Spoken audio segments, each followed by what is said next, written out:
La monja blanca se establece como flor nacional el 21 de febrero de 1934, durante el gobierno de Jorge Ubico Castañeda.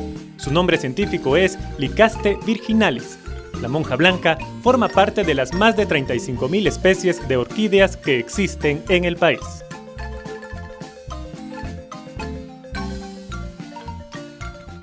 Estamos de vuelta acá en Identifícate en este especial de Independencia, en este 15 de septiembre. Ahora es momento de hablar un poco acerca de las generalidades del Día de la Independencia, ese trascendental día hace 194 años en que se firmó el Acta de Independencia a unos metros de esta Plaza de la Constitución. Y para ello tenemos un invitado muy especial, nuestro amigo el doctor Fernando Urquizú, que nos hablará acerca de la independencia y los próceres de la misma. Veamos.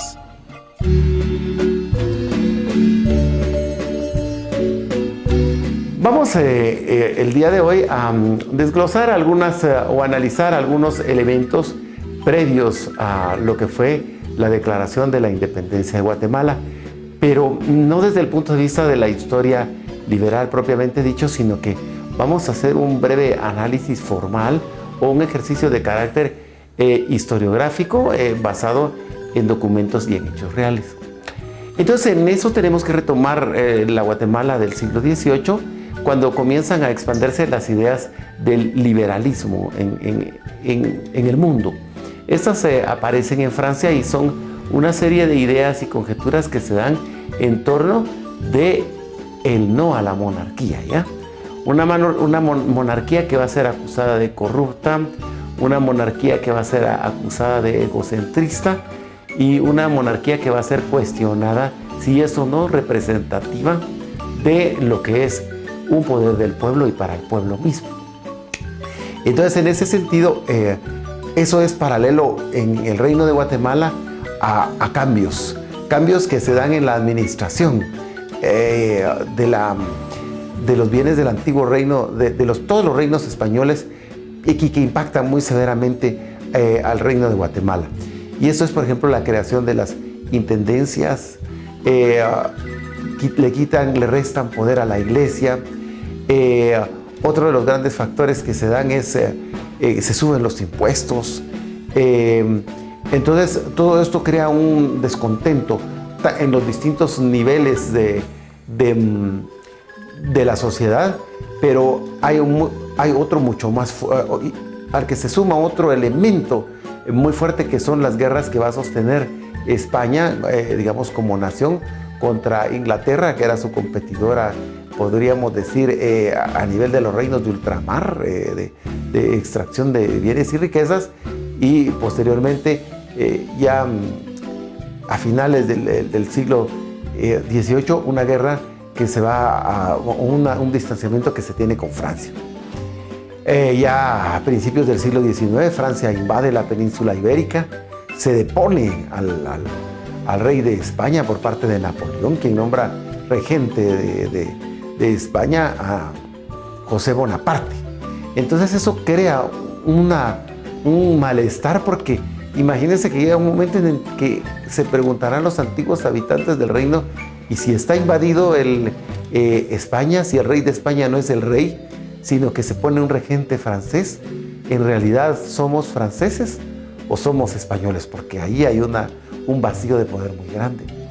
A todo esto pensemos en la independencia de Estados Unidos y su funcionamiento como una nación emergente, y también el funcionamiento correcto de una nueva nación que forma un poder local y un poder autónomo sin necesidad de un rey.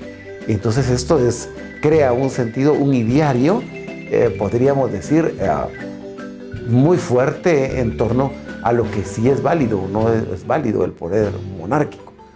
Y dentro de todo esto también pensemos en que hay las familias del antiguo reino de Guatemala tenían sus personajes, ¿no? Que son curas, otros los ponían a ser militares, otros manejaban los negocios familiares.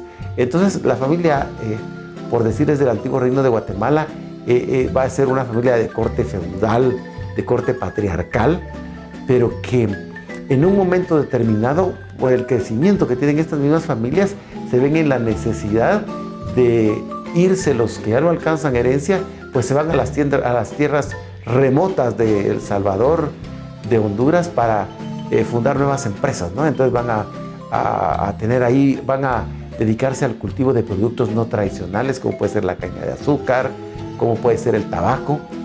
En Honduras van a crear, aparte de esto, ganado, frutas, y entonces comienzan entonces a explorar mercados no tradicionales en el cuales ya eso no se va a vender por medio del estanco que estaba en la Capitanía General de Guatemala o en la capital del reino, sino que estas personas se van dando cuenta que es más fácil hacer negocios directos, sin intermediarios, en este caso la corona española.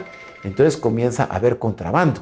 Pero entonces los barcos no se van a llevar productos, por ejemplo, de San Salvador o de Honduras y van a regresar vacíos, sino que vienen y traen telas más baratas que las que se producen aquí en el antiguo reino de Guatemala, por ejemplo en el barrio de los Bataneros de San Sebastián.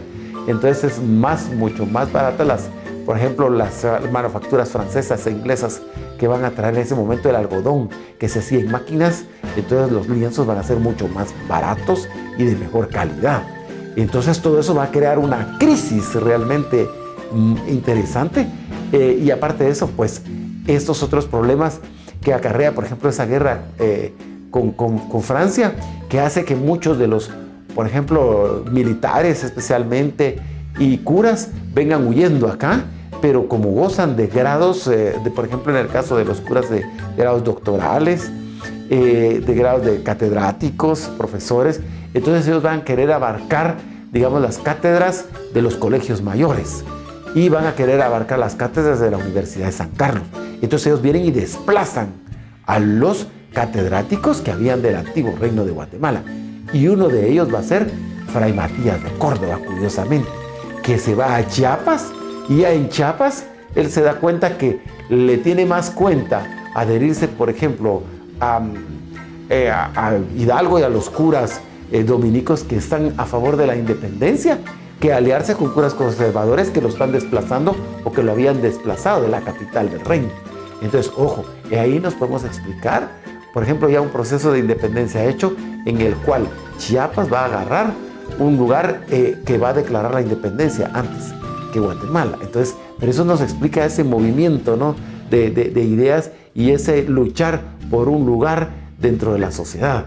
Entonces, típico, ese es el caso de Fray Matías de Córdoba.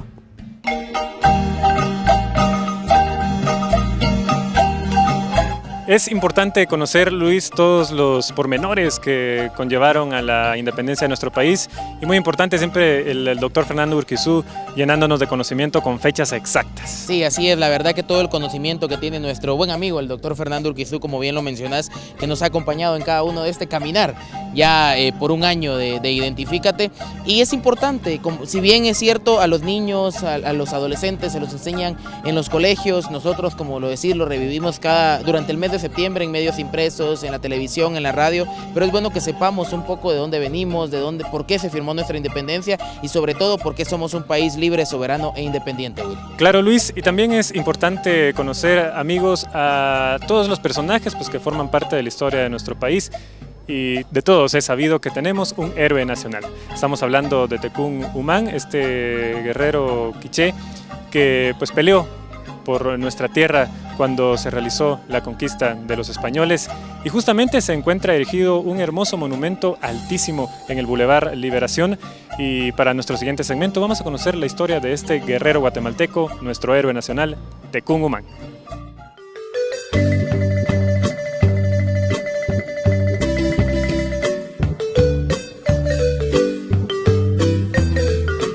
Según el diccionario histórico biográfico, Tecún Umán era un capitán indígena quiché, considerado héroe nacional de Guatemala debido a su lucha contra los españoles durante la conquista del país. Tecún Umán fue hijo de Oxib Cue y nieto Umán de Cuicab, de la parcialidad Caqueb.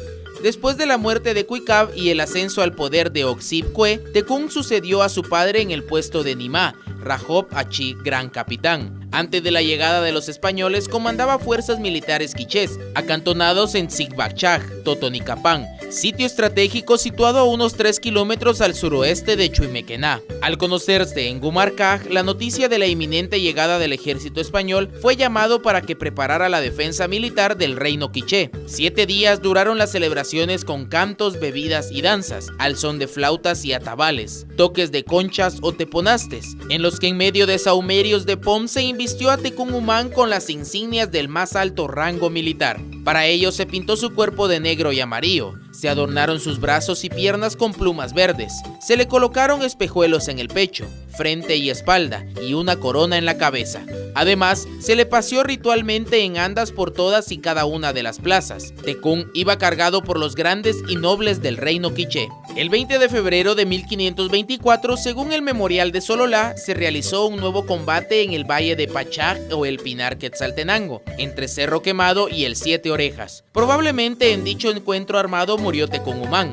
El título de la casa de Isquín Nejaib señala que Tecún iba adornado de plumas y que al intentar matar a Tonatiuh, Pedro de Alvarado, lo único que logró fue herir con su macahuitl la cabeza del caballo del jefe español. Al proseguir en su empeño se llevó la peor parte, pues fue atravesado por la lanza de Alvarado. Según la crónica citada, 2 perros trataron de comérselo, pero Alvarado, al ver que era muy apuesto y bien adornado, los espantó y estuvo un rato observándolo. Luego se añade que Alvarado, al contemplar a Tecún lleno de plumas de quetzales, llamó a ese lugar Quetzaltenango. Una leyenda cuenta que el nahual de Tecún, un quetzal que había estado revoloteando durante todo el combate, tratando de atacar al guerrero castellano, al ver caer exánime al guerrero, también cayó muerto sobre el cuerpo de él, por lo que el pecho del ave se tiñó de rojo. A Tecún Umán se le elevó a la dignidad de héroe nacional por decreto número 1344 del Congreso de la República, emitido el 22 de marzo de 1960. Esa misma ley fijó el 20 de febrero como el día homenaje a Tecún Umán, así como la construcción de monumentos que perpetúen su memoria. Es así como el 6 de marzo de 1961 se emitió el acuerdo gubernativo por el presidente Miguel Idígoras Fuentes y el Ministerio de Hacienda y Crédito Público Manuel Benfeld, por medio del cual cedía a la Municipalidad de Guatemala un área de terreno de la finca La Aurora para erigir el monumento a Tecún Umán. 4 años más tarde, en 1965, se coloca a un costado del Boulevard Liberación una escultura de Tecún Umán de 6.5 metros, realizada por el artista plástico Roberto González Goyri. En 1929, la escritora guatemalteca Amanda Espinosa dedicó un poema a nuestro héroe nacional, que lleva su nombre, Tecún Umán. Tecún Umán, vara de maíz florido, viento impetuoso atravesando la montaña, con tu penacho de quetzal en vuelo. Tu nombre hacia el cenit se encumbra, pues como león bravío defendiste tu noble raza de trabajo y lucha. Tecún Umán grabó el tiempo en los volcanes, en los montes, en los lagos eternos, la hidalga estirpe de tu nombre egregio. Tecún Umán, las cementeras de la patria prodigan para ensalzarte. La naturaleza toda se engalana. Las raíces de la raza baten banderas al glorificar tu fecha. ¡Identifícate!